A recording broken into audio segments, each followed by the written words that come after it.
Perkenalkan, nama saya Siti Hamsina Saleh dengan NIM 20110047. Di video kali ini, kelompok kami akan mempresentasikan hasil kerja kami. Tugas ini dibuat untuk memenuhi nilai ujian akhir semester Manajemen Kualitas SI. Langsung saja, saya akan menjelaskan. Yang pertama yaitu, kami membuat kuesioner dengan ketentuan variabel yaitu A. Kepuasan pengguna atau KP, B. Minat pengguna atau MP, C. Kualitas informasi atau KI, dan D. Kualitas sistem informasi. Berikut saya akan menunjukkan hasil kuesioner yang kami dapatkan seperti ini. Nah, di sini untuk responden yang kami dapatkan yaitu ada 106 responden. Kemudian untuk indikator atau item kuesionernya yaitu ada 4. 1. Kepuasan pengguna. Yang kedua, minat pengguna. Yang ketiga, kualitas informasi. Dan yang keempat, kualitas sistem informasi. Untuk rekapan kuesionernya seperti ini. Selanjutnya yang kedua yaitu di sini kami membuat riset berdasarkan kuesioner yang disebarkan pada sasaran responden mahasiswa Stikom UI Lindo Kupang angkatan 2020, 2021 dan 2022 dengan pendekatan statistik. Baik, untuk selanjutnya akan dijelaskan oleh teman saya. Baik, nama saya Marcos Dino Pereira, NIM 20110074. Di sini saya akan menjelaskan uji validitas. Uji validitas berguna untuk mengetahui keadilan atau kesesuaian kuesioner yang digunakan oleh peneliti dalam mengukur dan memperoleh data peneliti dan responden. Dasar pengambilan uji validitas Pearson perbandingan nilai R hitung dengan R tabel. Jika nilai R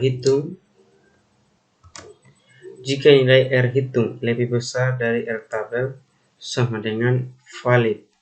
Jika nilai R hitung lebih kecil dari R tabel, sama dengan tidak valid. Cara mencari nilai R tabel dengan N sama dengan 100 pada signifikan 5% pada distribusi nilai R tabel statistik, maka diperoleh nilai R tabel sebesar 0,195 yang dapat dilihat pada tabel di bawah ini.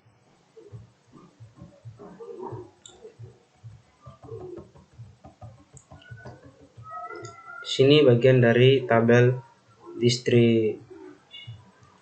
distribusi nilai R tabel signifikansi 5% dan 1%. Di sini ada the level of signifikasi dan the level of signifikasi. Sini kita bisa lihat nilai dari pada tabel ini ada di kolom ini, kita lihat sendiri. Kita lihat sampai bawah, lihat sampai di sini. Perkenalkan, nama saya Panas Uli, NIM 20110064. Pada video kali ini saya akan menjelaskan tentang hasil uji validitas dengan SPSS. Hasilnya kurang lebih seperti ini. Hasil validitas menggunakan perhitungan SPSS dengan jumlah 26 butir pernyataan menghasilkan nilai correlation untuk masing-masing pernyataan di antara P1 yaitu nilai R hitung sama dengan 0,654 dengan nilai R tabel sama dengan 0,195. Dari hasil perbandingan dinyatakan valid karena nilai hitung R lebih besar dari nilai R tabel. Kemudian P2 dengan nilai R hitung sama dengan 0,731, nilai R tabelnya sama dengan 0,195. Dari hasil perbandingan dinyatakan valid karena nilai R hitung lebih besar dari nilai R tabel. P3 yaitu nilai R hitung sama dengan 0,665, kemudian nilai R tabel sama dengan 0,195. Dari perbandingan dinyatakan valid karena nilai R hitung lebih besar dari nilai R tabel. P4 nilai R hitung sama dengan 0,697, kemudian nilai R tabel sama dengan 0,195. Dari hasil perbandingannya dinyatakan valid karena nilai R hitung lebih besar dari nilai R tabel. Kelima, yaitu nilai R hitung sama dengan 0,714, kemudian nilai R tabelnya sama dengan 0,195. Dari hasil perbandingan dinyatakan valid karena nilai R hitung lebih besar dari nilai R tabel. Keenam, nilai R hitung sama dengan 0,682, kemudian nilai R tabelnya sama dengan 0,195. Dari hasil perbandingan dinyatakan valid karena nilai R hitung lebih besar dari nilai R tabel. Ketujuh, yaitu nilai R hitung sama dengan 0,617, kemudian nilai R tabel sama dengan 0,195. Dari hasil perbandingan dinyatakan valid karena nilai R hitung lebih besar dari nilai R tabel. Kemudian P8, nilai R hitung sama dengan 0,780, kemudian nilai R tabel sama dengan 0,195. Dari hasil perbandingannya dinyatakan valid karena nilai R hitung lebih besar dari nilai R tabel. Ke-9, nilai perhitungan dengan nilai perhitungan 0,812, kemudian nilai R tabel sama dengan 0,195. Dari hasil perbandingannya dinyatakan valid karena nilai R hitung lebih besar dari nilai R tabel. Ke-10, dengan nilai R hitung 0 sama dengan 0,846, dengan nilai R tabel 0,195. Dari hasil perbandingannya dinyatakan valid karena nilai R hitung lebih besar dari nilai R tabel. Ke-11, yaitu nilai R hitung 0,830, dengan nilai R tabel sama dengan 0,195. Dari hasil perbandingannya dinyatakan valid karena nilai R hitung lebih besar dari nilai R tabel. Ke-12, dengan nilai R hitung sama dengan 0,864, dengan nilai R tabel 0,195. Dari hasil perbandingannya dinyatakan valid karena nilai R hitung lebih besar dari nilai R tabel. Ke-13, dengan nilai R hitung sama dengan 0,791 dan nilai R tabel sama dengan 0,195. Dari hasil perbandingan dinyatakan valid karena nilai R hitung lebih besar dari nilai R tabel. Perhitungan P14, nilai R hitung sama dengan 0,764, kemudian nilai R tabelnya sama dengan 0,195. Dari hasil perbandingan dinyatakan valid karena nilai R hitung lebih besar dari nilai R tabel. Ke-15, nilai R hitung sama dengan 0,787, kemudian nilai R tabel sama dengan 0,195. Dari hasil perbandingannya dinyatakan valid karena nilai R hitung lebih besar dari nilai R tabel. Ke-16, nilai R hitung 0,762, kemudian nilai R tabelnya sama dengan 0,195. Dari hasil perbandingan dinyatakan valid karena nilai R hitung lebih besar dari nilai R tabel. Ke-17, nilai R hitung sama dengan 0,856, kemudian nilai R tabelnya sama dengan 0,195. Dari hasil perbandingan dinyatakan valid karena nilai R hitung lebih besar dari nilai tabel.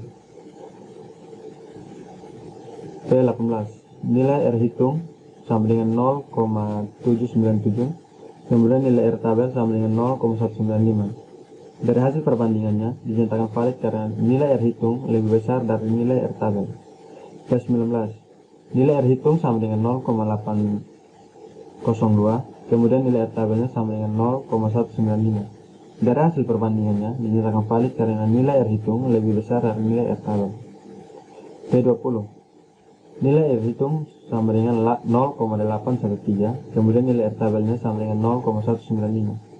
Dari hasil perbandingan dinyatakan valid karena nilai R hitung lebih besar dari nilai karena nilai R hitung lebih besar daripada nilai R tabel. P21, nilai R hitung sama dengan 0,835, kemudian nilai R tabelnya sama dengan 0,195. Dari hasil perbandingan dinyatakan valid karena nilai R hitung lebih besar dari nilai R tabel. P22, nilai R hitung sama dengan 0,837, kemudian nilai R tabelnya sama dengan 0,195. Dari hasil perbandingan dinyatakan valid karena nilai R hitung lebih besar dari nilai R tabel. P23. Nilai R hitung sama dengan 0,728, kemudian nilai R tabel sama dengan 0,195. Dari hasil perbandingannya dinyatakan valid karena nilai R hitung lebih besar dari nilai R tabel. P24. Nilai R hitung sama dengan 0,864, kemudian nilai R tabel sama dengan 0,195. Dari hasil perbandingannya dinyatakan valid karena nilai R hitung lebih besar dari nilai R tabel. P25. Nilai R hitung sama dengan 0,787, kemudian nilai R tabel sama dengan 0,195. Dari hasil perbandingan dinyatakan valid karena nilai R hitung lebih besar dari nilai R tabel. P26. Nilai R hitung sama dengan 0,818, kemudian nilai R tabelnya sama dengan 0,195. Dari hasil perbandingan dinyatakan valid karena nilai R hitung lebih besar dari nilai R tabel. Jadi interpretasinya dari hasil perhitungan di atas dinyatakan bahwa semua nilai pernyataan yang dihitung menggunakan program SPSS menunjukkan nilai validitas yang valid karena semua nilai R hitung lebih besar dari nilai R tabel. Perkenalkan, saya Caleb Darnoman, NIM 2011054. Kali ini saya akan menjelaskan tentang uji reliabilitas. Uji reliabilitas bertujuan untuk melihat apakah kuesioner memiliki konsistensi jika pengukuran dilakukan dengan kuesioner tersebut dilakukan secara berulang. Dasar pengambilan uji reliabilitas Cronbach alpha, kuesioner dikatakan reliable jika nilai Cronbach alpha lebih besar 0,6. Reliability. Sini ada dua tabel untuk contoh dari uji reliabilitas menggunakan scale all variable. Jadi untuk tabel yang pertama ini, untuk case-nya itu valid dan excluded, kemudian ada total. Jadi untuk valid ini sini menggunakan angka 99 dan pada kolom yang berikut itu 97,1. Sedangkan di bagian excluded, sini tabel pertama itu menggunakan angka 3, kemudian tabel berikutnya menggunakan 2,9.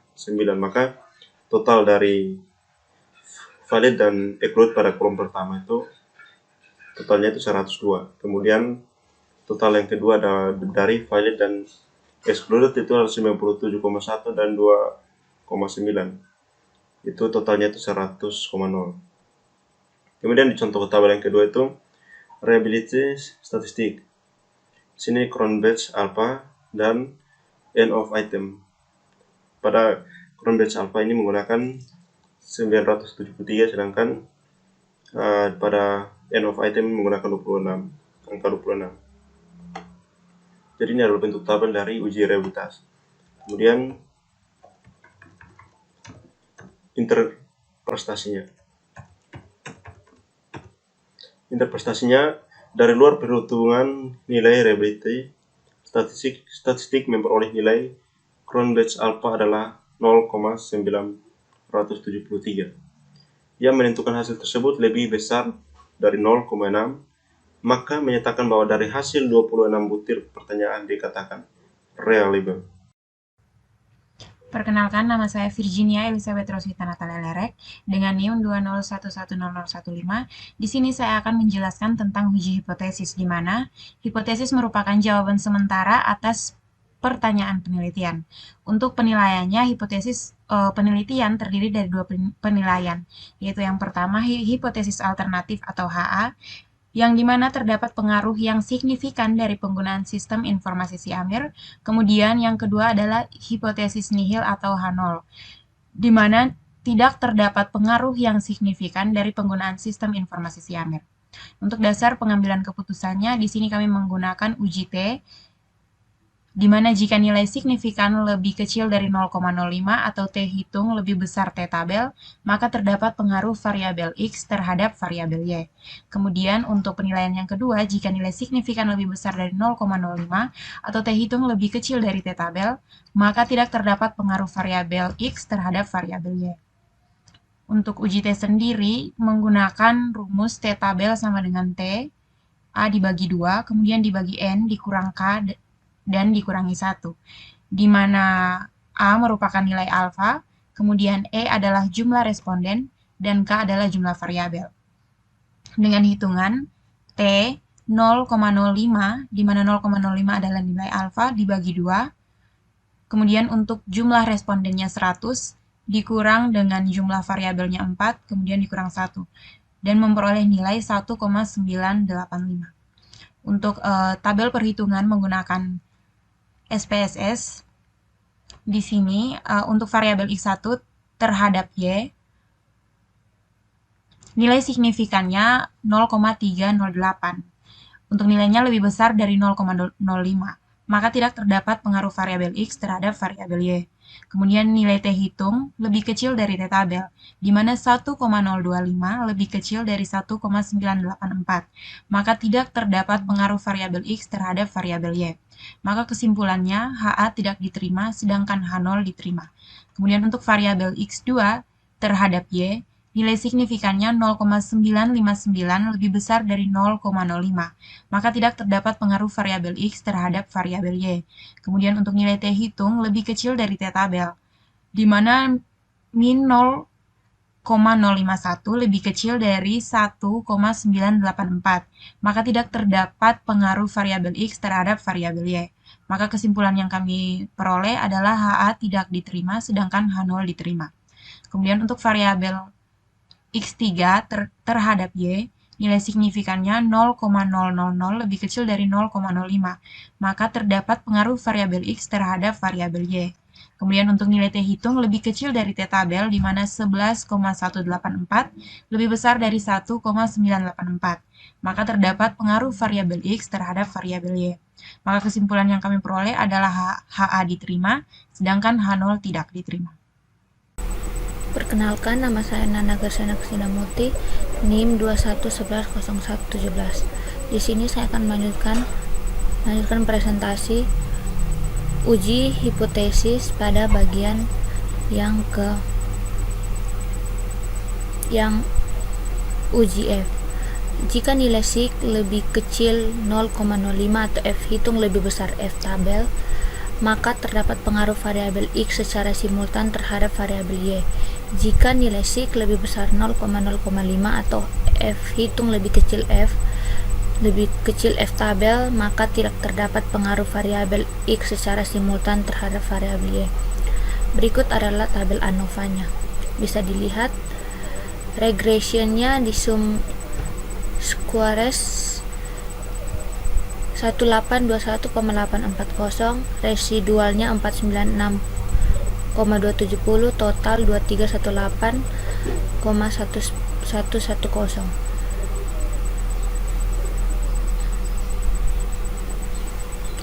A dependent variable, kualitas sistem informasi. B predikator atau konstan kualitas informasi, kepuasan pengguna, minat pengguna. 1. Uji F. Keterangan di sini K adalah jumlah variabel, N adalah jumlah responden. F tabel sama dengan K kurang 1 dikali dengan N kurang K. Di sini K-nya adalah 4 dikurang dengan 1 dan N-nya adalah 100 dikurang dengan K yaitu 4, sama dengan 4 kurang 1 sama dengan 3 dikali dengan 100 kurang 4 sama dengan 96. Hasilnya adalah 2,70. Nilai F hitung lebih besar F tabel 117,474 lebih besar 2,70, maka terdapat pengaruh signifikan terhadap variabel X secara simultan terhadap variabel Y. Nilai SIK lebih kecil 0,05, 0,000 lebih kecil 0,05, maka terdapat pengaruh signifikan terhadap variabel X secara simultan terhadap variabel Y. Maka kesimpulannya HA diterima dan HO ditolak. Interpretasinya, terdapat pengaruh kepuasan pengguna X1, loyalitas pengguna X2, dan kualitas informasi X3 terhadap loyalitas konsumen pada kualitas sistem informasi Syamir Y secara signifikan. Sekian dari hasil presentasi saya. Jika ada kata yang salah, mohon maaf. Sekian dan terima kasih. Perkenalkan, nama saya Maria Trinitas Janeleudio, NIM 20110034. Kita masuk ke bagian uji normalitas. Uji normalitas Kolmogorov-Smirnov merupakan bagian dari uji asumsi klasik. Uji normalitas bertujuan untuk mengetahui apakah nilai residual berdistribusi normal atau tidak. Model regresi yang baik adalah memiliki nilai residual yang berdistribusi normal. Dasar pengambilan keputusannya, yang pertama, jika nilai signifikansi lebih dari 0,05, maka nilai residual berdistribusi normal.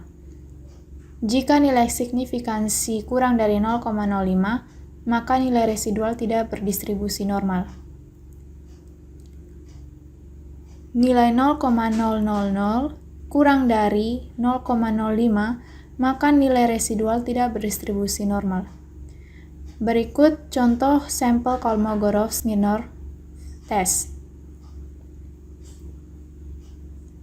Untuk interpretasinya, perhitungan normalitas data kuesioner kualitas sistem informasi SIAMIR dari perhitungan SPSS di atas menyatakan bahwa nilai residual tidak berdistribusi normal karena nilai signifikan lebih kecil dari 0,05.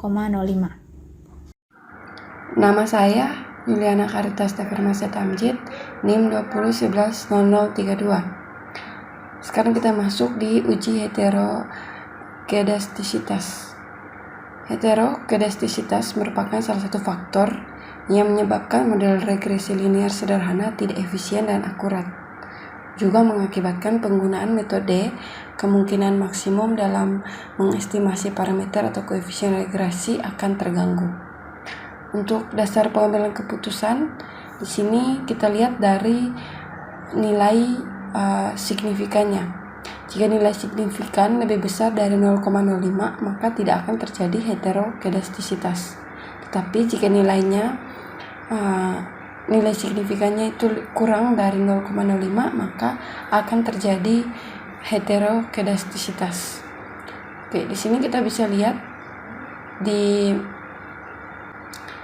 tabel di bawah ini merupakan hasil perhitungan heterokedastisitas data kuesioner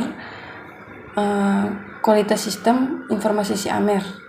Hasilnya di sini kita bisa lihat untuk nilai signifikannya didapatkan X1, nilai signifikannya itu 0,549, yang dimana berarti lebih besar dari nilai 0,05. Maka di sini tidak terjadi heterokedastisitas.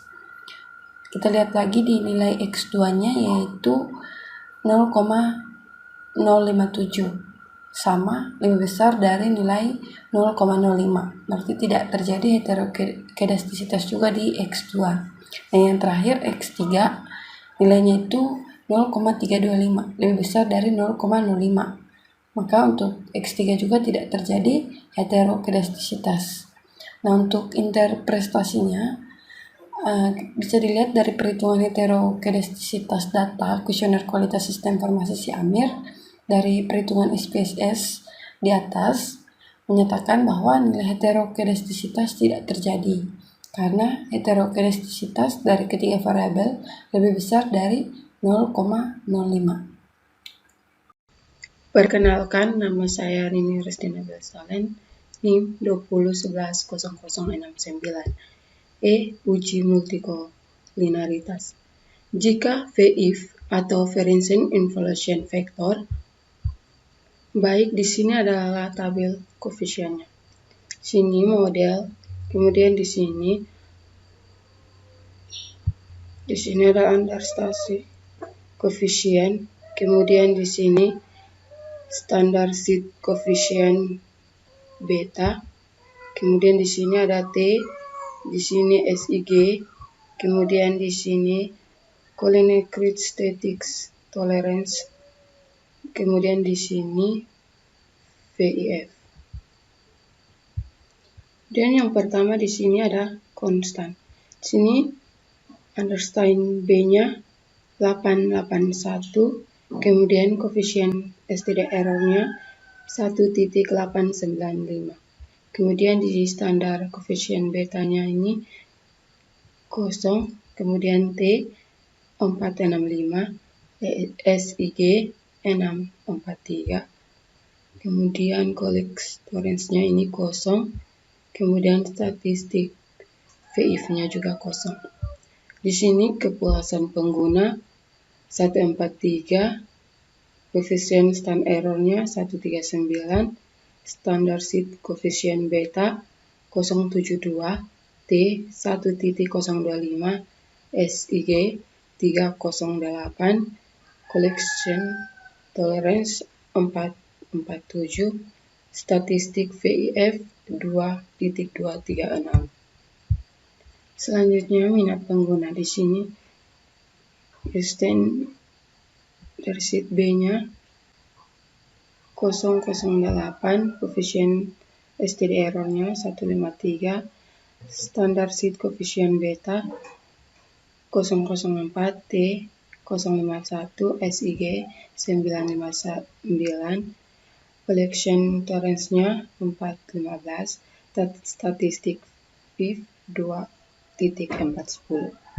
Selanjutnya kualitas informasi.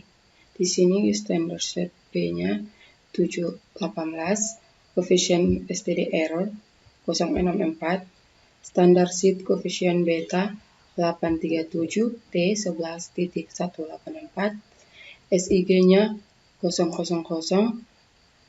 culinary toleration 398, statistik VIF 2.513. Jika VIF di bawah atau lebih dari 10, tolerance value di atas kurang dari 0,1, maka tidak terjadi multikulinaritas. Selanjutnya, interpretasinya. Berdasarkan tabel V diketahui bahwa nilai VIF variabel kepuasan pelanggan X1, minat pengguna X2, dan kualitas informasi X3 adalah 2,236 kurang dari 10 dan nilai tolerance value 0,447 lebih dari 0,1, data tersebut tidak terjadi multikulinaritas. Baik, perkenalkan saya Cindy Yohana Wulanda Mauk, NIM 2011080. Di sini saya akan menjelaskan secara satu persatu. Jadi yang pertama di sini menguji pada indikator kepuasan pengguna. Nah, karena di kepuasan pengguna ini ada 4 pernyataan, jadi kami tandai dengan P1, P2, P3, dan P4. Kemudian ini untuk nilai R-nya itu 0,69, R square-nya 0,05, dan selanjutnya untuk model summary-nya. Kemudian untuk ANOVA-nya, di sini regresinya itu nilainya signifikannya 0,976, mean square-nya 108,214, kemudian nilai F-nya 0,117. Kemudian residualnya seperti tertera di sini, kemudian totalnya untuk nilai DF-nya itu 102.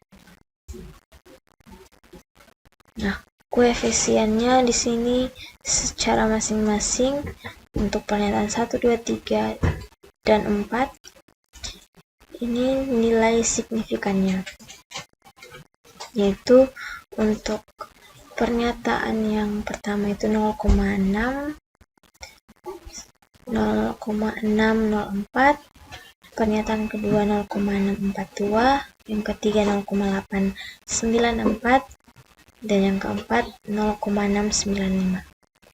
Kemudian untuk kualitas informasinya,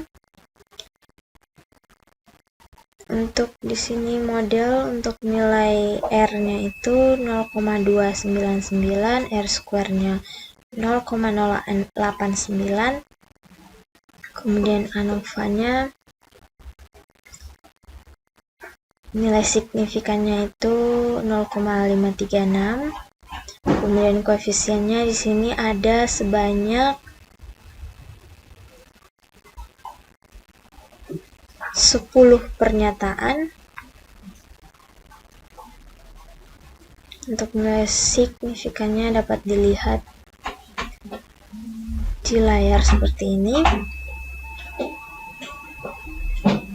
Nah, dependent variabelnya itu kami mengambil responden. Kemudian untuk kualitas informasinya sama seperti yang sebelumnya. Di sini ada 8 pernyataan dengan nilai R-nya 0,227 dan nilai R square-nya 0,051. Lalu untuk ANOVA di bagian regresinya itu 0,751. Kemudian untuk minat pengguna ada 4 pernyataan dengan nilai R square-nya 0,210.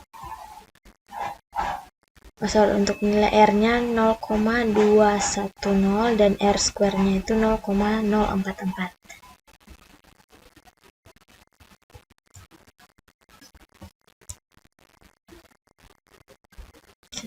Ini kita turun.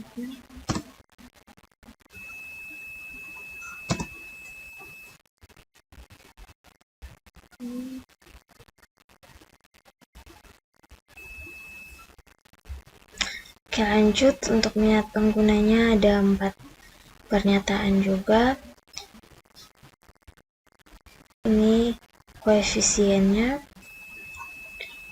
Untuk pernyataan yang pertama itu 0,211, pernyataan kedua 0,562, pernyataan ketiga 0,151 dan pernyataan keempat 0,320. Kemudian untuk ANOVA-nya 0,345. Oke. Baik, jadi sekian hasil dari uji koefisien untuk 4 indikator yang sudah kami uji. Yaitu pertama ada kepuasan pengguna, kualitas informasi, kualitas sistem informasi, dan minat pengguna. Baik, sekian presentasi dari kelompok kami. Jika ada kurang kami mohon maaf dan terima kasih.